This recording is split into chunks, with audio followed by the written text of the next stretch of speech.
जनहित की शुरुआत में सबसे पहले लेकर चलेंगे बिहार, जहां पर तकरीबन 1 महीने के भीतर चुनावी तारीखों का ऐलान हो जाएगा। बिहार में राजनीतिक सरगर्मी हर गुजरते दिन के साथ बढ़ती हुई चली जा रही है। अक्टूबर नवंबर में होने वाले विधानसभा चुनाव में अब की बार किसकी बनेगी सरकार, कौन बनेगा मुख्यमंत्री, ये बड़ा सवाल बना हुआ है। लेकिन आज हम बात करेंगे नेता विपक्ष तेजस्वी यादव की बिहार अधिकार यात्रा की। आपको बताते चले, हाल ही में राहुल गांधी के साथ उन्होंने वोटर अधिकार यात्रा निकाली थी 1 सितंबर को, जिसका समापन भी हुआ था। कांग्रेस पार्टी के कार्यकर्ता उस अधिकार यात्रा को लेकर काफी ज्यादा उत्साहित नजर आए। लेकिन अब 15 दिनों के बाद तेजस्वी यादव को बिहार अधिकार यात्रा निकालने की जरूरत क्यों पड़ गई, पूरी खबर आप तक पहुंचाएंगे। लेकिन नेता प्रतिपक्ष की ये यात्रा बिहार के किन किन हिस्सों से गुजरते हुए आगे बढ़ेगी, उसके बारे में सबसे पहले आपको देते हैं जानकारी। आपको बताते चले, मैप के जरिए आप समझ पाएंगे कि आखिर तेजस्वी यादव की ओर से इन रूट को क्यों चुना गया, क्योंकि उनका ये कहना है कि इन तमाम जगहों पर वो राहुल गांधी के साथ नहीं जा पाए थे। बिहार के 10 जिलों से ये यात्रा निकल रही है। जहानाबाद से शुरुआत हुई है, नालंदा, पटना, बेगूसराय, खगड़िया, मधेपुरा, सहरसा, सुपौल, समस्तीपुर होते हुए 20 तारीख को वैशाली में इस यात्रा का समापन होगा। तेजस्वी यादव का कहना है कि ये वो जिले हैं जहां राहुल गांधी के साथ वो नहीं जा पाए थे। संयोग से इनमें से ज्यादातर जिले यादव बहुल ही हैं। अब इस यात्रा को लेकर बिहार के पॉलिटिकल कॉरिडोर में कई सवाल मौजूदा वक्त में खड़े हो रहे हैं। सवाल पूछा जा रहा है कि राहुल गांधी के साथ जो यात्रा उनकी ओर से निकाली गई थी, क्या उसमें पूरी सफलता नहीं मिल पाई, इस वजह से तेजस्वी यादव को नए सिरे से यात्रा करनी पड़ रही है। उसी यात्रा की श्रृंखला में अगली यात्रा उसी नाम से करने के बजाय उन्होंने वोटर अधिकार यात्रा को तब्दील करके बिहार अधिकार यात्रा क्यों कर दी है, इसके पीछे की वजह भी आप जानिए, जिसके जरिए आप समझेंगे कि मौजूदा वक्त में आरजेडी आखिर किस पसोपेश में लगी हुई है। एक एक करके तमाम सवाल इस वक्त आपके सामने रखते हैं। सबसे पहला सवाल जो इस वक्त आप देख रहे हैं, क्या महागठबंधन में सब कुछ ठीक नहीं चल रहा है? क्या सीटों के विवाद की वजह से तेजस्वी दबाव में हैं? क्या इस यात्रा के जरिए अकेले लड़ने की गुंजाइश वो ढूंढ रहे हैं?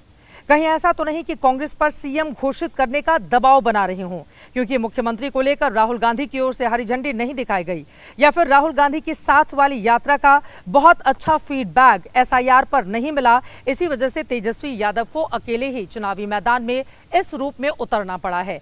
कई ऐसे सवाल हैं जिसका जवाब आगे आने वाले वक्त में मिलेगा, लेकिन कुल मिलाकर ये बात बिल्कुल सही है कि एक वोटर अधिकार यात्रा के जरिए जिस तरह की उम्मीद आरजेडी कर रही थी, कांग्रेस पार्टी क्या उसमें बाजी मार गई और आरजेडी पीछे रह गई है? आखिर क्या वजह है कि तेजस्वी यादव को अब इस तरह से नए सिरे से यात्रा करनी पड़ रही है? उसको बताती हुई जनहित की कवर स्टोरी देखिए। आरजेडी की इसी डिमांड में कांग्रेस अड़ंगा लगाए हुए है। तेजस्वी के दिल में भी कहीं ना कहीं एक टीस है। यकीन ना हो तो जहानाबाद की 4 तस्वीरें देख लीजिए, कसक की ठसक को समझ जाएंगे। यात्रा की पहली 4 तस्वीरें तेजस्वी यादव की सोशल मीडिया हैंडल एक्स पर शेयर की गई है। खुली आंख से देखने पर भी आपको कांग्रेस का एक भी झंडा नहीं दिखेगा। आंखों को थोड़ा और कष्ट दीजिए। जहानाबाद पहुंचने से पहले पटना के जिस मसौढ़ी में तेजस्वी ने जनसंवाद किया, वहां का सीन भी देख लीजिए।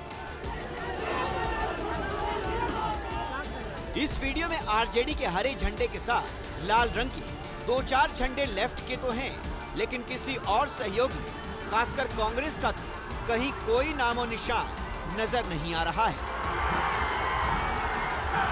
अब आप इन तस्वीरों को किस नजरिए से देखते हैं और समझते हैं, हम ये आप पर छोड़ते हैं, लेकिन पुराने पन्नों को हम जरूर पलटना चाहेंगे। इन 2 तस्वीरों को देखिए। पहली तस्वीर राहुल गांधी के साथ तेजस्वी की वोटर अधिकार यात्रा की है। कांग्रेस के साथ साथ आरजेडी का झंडा बैनर आपको थोक के भाव में दिख जाएगा, लेकिन दूसरी तस्वीर जो आज की है, उसमें गठबंधन वाली फीलिंग नहीं आ रही है। इस कहानी को थोड़ा और कुरेदेंगे तो पाएंगे कि राहुल की यात्रा का नाम वोटर अधिकार यात्रा था। तेजस्वी ने यात्रा को बिहार अधिकार यात्रा का नाम दिया है। राहुल के साथ महागठबंधन के तमाम दलों के नेता दिखे थे। तेजस्वी अपने रथ में अकेले यात्रा कर रहे हैं। राहुल ने यात्रा के लिए मुस्लिम बहुल इलाकों को चुना था। तेजस्वी की यात्रा यादव बहुल जिलों से गुजर रही है। दोनों यात्रा में अंतर साफ है, और इसीलिए तो सवाल है कि क्या तेजस्वी को ये लग गया है कि वोटर अधिकार बिहार के लोगों के बीच मुद्दा नहीं है, असली मुद्दा वही बेरोजगारी, शिक्षा, स्वास्थ्य और सुरक्षा है। यात्रा केवल तेजस्वी की यात्रा नहीं है, ये यात्रा बेरोजगार नौजवानों की यात्रा है। ये यात्रा महिलाओं के सम्मान और सुरक्षा को लेकर के है। ये यात्रा न्याय दिलाने की यात्रा है, अधिकार हक दिलाने की यात्रा है। ये यात्रा पढ़ाई दवाई कमाई सिंचाई वाली सरकार लाने की यात्रा है, जहां कारखाने हों उद्योग हों, उसलिए ये यात्रा किया जा रहा है। ये यात्रा किसान और मजदूर के सम्मान की यात्रा है, जो मेहनत करते हैं दिन रात, उनको न्याय दिलाने की यात्रा है। वैसे तेजस्वी यादव ने इशारों में आज फिर साफ कर दिया कि मुख्यमंत्री के दावेदार भी वही हैं, उम्मीदवार भी वही हैं और कोई पार्टी नहीं, जनता ही इसका फैसला करेगी। बिहार में इतना भ्रष्टाचार बढ़ गया, इतना आप देखिएगा अपराध बढ़ गया, लोग मुक्ति चाहते हैं भ्रष्टाचार और अपराध से। तेजस्वी की सरकार बनेगी तो भ्रष्टाचार मुक्त बिहार बनेगा। तेजस्वी की सरकार बनेगी तो अपराध मुक्त बिहार बनेगा। तेजस्वी ये नहीं देखेगा कौन जात और कौन धर्म का है।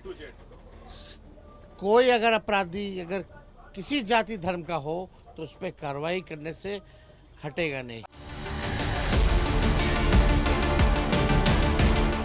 फिलहाल तेजस्वी की ये यात्रा आगे बढ़ रही है। अभी रोज कुछ न कुछ खबरें आती रहेंगी, सवाल भी आते रहेंगे।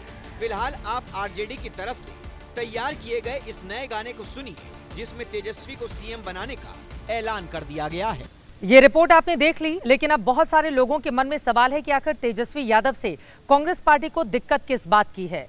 आखिर कांग्रेस पार्टी के बड़े नेताओं की ओर से तेजस्वी यादव ही बनेंगे मुख्यमंत्री अगर बनती है महागठबंधन की सरकार, तो ये बातें क्यों नहीं कही गई? राहुल गांधी ने इस सवाल को क्यों टाल दिया?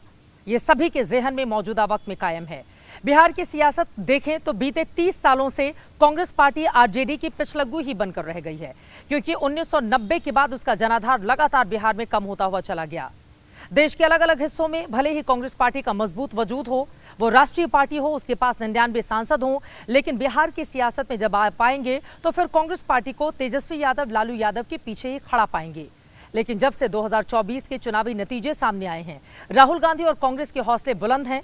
यही कारण है कि बिहार में भी वो अपनी खोई हुई जमीन को वापस लेना चाहते हैं। अब अगली रिपोर्ट देखिए।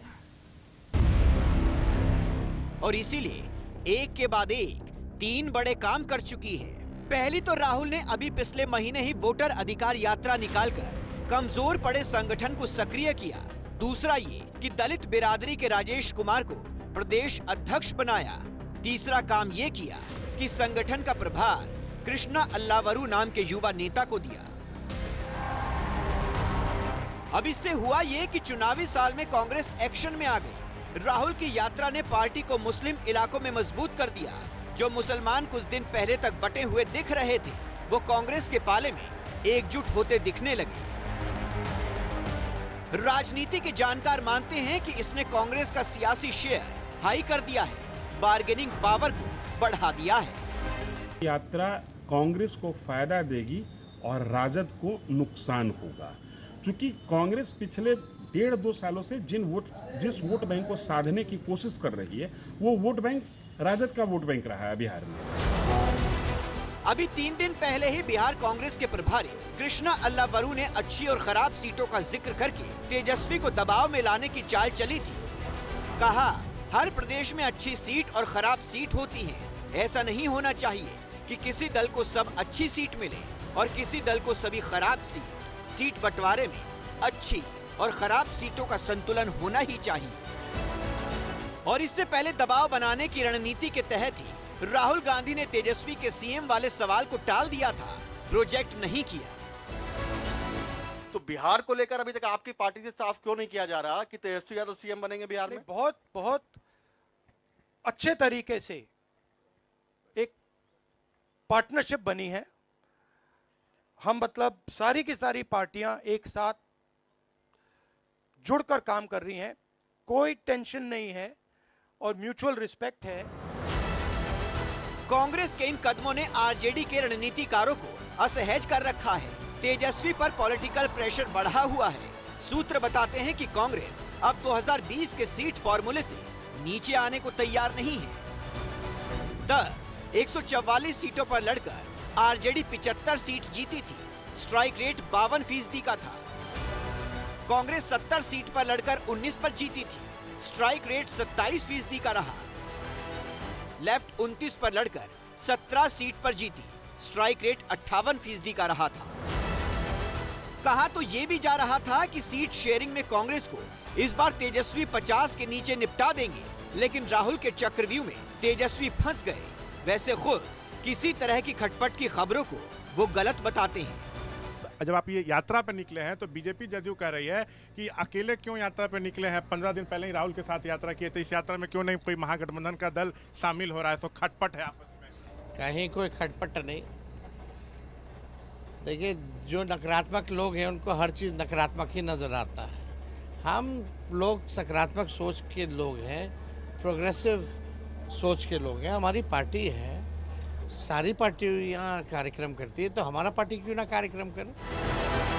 तेजस्वी और राहुल सेम पेज पर हैं या नहीं, ये तो भविष्य ही बताएगा। फिलहाल तेजस्वी की यात्रा ने गठबंधन के गणित को गड़बड़ा तो दिया ही है।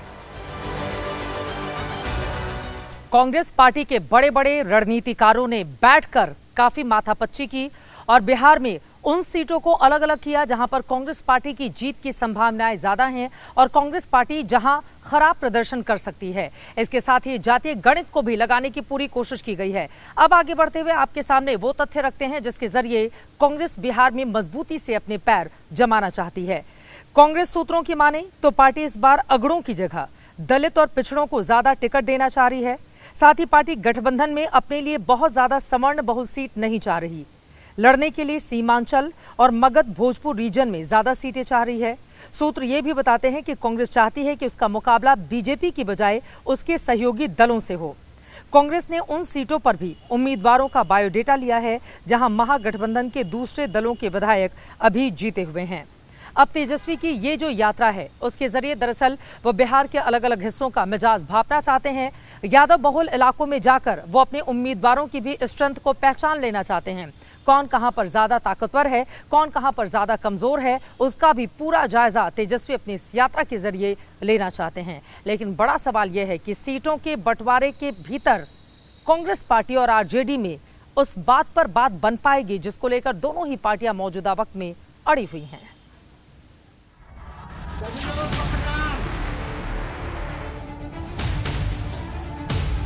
धीरे धीरे धीरे धीरे आप सब लोगों का दिल से धन्यवाद है। तेजस्वी यादव की यात्रा पटना के मसौढ़ी से निकल रही थी। उस वक्त का ये वीडियो है। तेजस्वी यादव रथ के अंदर से माइक पर बोल रहे थे। बाहर खड़े समर्थक हाथ में होर्डिंग लहरा रहे थे। एक पोस्टर पर लिखा है, तेजस्वी आपसे बैर नहीं, रेखा की अब की बार खैर नहीं। दूसरे पोस्टर पर लिखा था, चर्चा चारों ओर है, मसौढ़ी विधायक कमीशन खोर है। एक पर लिखा था, रेखा हटाओ, मसौढ़ी बचाओ। सभी लोगों को प्रणाम।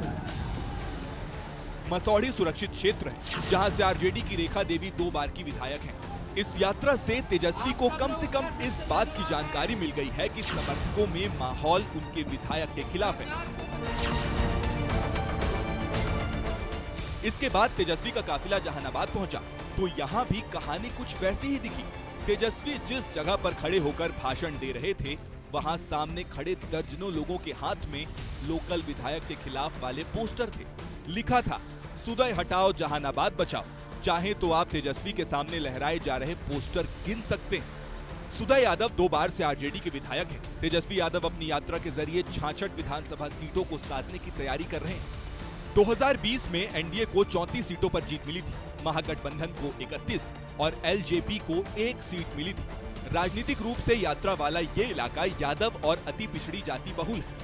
यहाँ यादव महागठबंधन के साथ अति पिछड़ी जाति के वोटर अच्छी संख्या में हैं, जो नीतीश का साथ देते आए हैं। धीरे धीरे धीरे धीरे वैसे सीट बंटवारे से लेकर मुख्यमंत्री के चेहरे तक की बात एनडीए में भी है, लेकिन उतनी नहीं जितनी महागठबंधन में मौजूदा वक्त में देखी जा रही है। केंद्रीय मंत्री भूपेंद्र यादव एबीपी न्यूज के कार्यक्रम में पहुंचे जब इन सवालों का सामना उनकी ओर से किया गया कि आखिर कौन बनेगा मुख्यमंत्री। सीटों का ये जो पेंच फंसा हुआ है उसको कैसे आप अलग राह तय करके आगे बढ़ पाएंगे? क्या भारतीय जनता पार्टी भी अपने लिए सीएम पद की दावेदारी के लिए संभावनाएं देख रही है? तमाम मुद्दों पर हमने सवाल पूछे।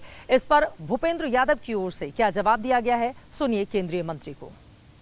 बार जब आप लोग बार बार कहते हैं सवाल पूछने पर कि नीतीश जी के ही नेतृत्व में आप ये लड़ रहे हैं चुनाव, क्या आप ये कह सकते हैं Bhupendra Yadav ji as one of the top ministers and one of the brains behind this party कि इस इलेक्शन के बाद अगर आपकी अलायंस वापस पावर में आती है तो नीतीश कुमार बिहार के अगले मुख्यमंत्री होंगे? हाँ, उनके नेतृत्व में लड़ रहे हैं और एनडीए की सरकार का नेतृत्व वही करेंगे। तो वो अगले मुख्यमंत्री बनेंगे अगर आप लोग को नंबर्स आते हैं तो? हम आएंगे ही, सरकार बीजेपी की और मुख्यमंत्री वही बनेंगे? हाँ, एनडीए का वही नेतृत्व है। अभी तो चेहरा एनडीए का नीतीश कुमार जी है। तो आप ये क्लियर कर रहे हैं, क्योंकि देखिए विपक्ष सर ऐसा है, विपक्ष बोल, अब प्रधानमंत्री जाते हैं बिहार में तो विपक्ष क्या कहता है? विपक्ष कहता है हिम्मत है तो बोलो अपने रैलीज में कि तो आप नीतीश कुमार बनेंगे आपके नेक्स्ट मुख्यमंत्री। राहुल गांधी जी ने आज तक क्या बताया उनका मुख्यमंत्री कौन बनेगा? हम तो कह रहे हैं नीतीश जी का नेतृत्व है। आप ये पूछो राहुल गांधी जी से, आप पूछिए राहुल गांधी जी से। हम तो नीतीश जी के नेतृत्व में एक अच्छी सरकार चला रहे हैं। बिहार को हमने जंगल राज से मुक्त।